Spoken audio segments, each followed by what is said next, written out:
নিয়মিত অভিনয়ে না থাকলেও নিজের খোলামেলা পোশাক ও সাহসী অবতারের কারণে বারবার সংবাদে শিরোনাম হন অভিনেত্রী এনা সাহা।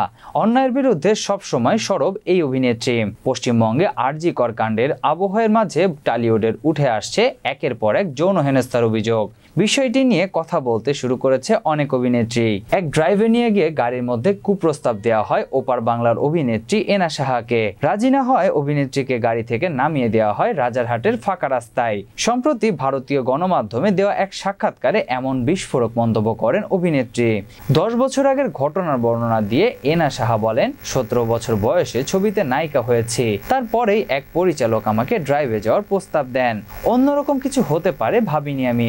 ড্রাইভে যাওয়ার প্রস্তাব পেয়ে না করিনি, কিন্তু তারপর গাড়ির মধ্যে পরিচালক এমন কিছু করার প্রস্তাব দেন যাতে আমি না বলতে বাধ্য হই। তিনি রেগে যান। এরপর আমাকে রাজারহাটে একটি ফাঁকা রাস্তায় গাড়ি থেকে নামিয়ে দেন। এনা সাহা আরো বলেন, শুধু সেদিন নয়, আরো বহুদিন এমন হয়েছে।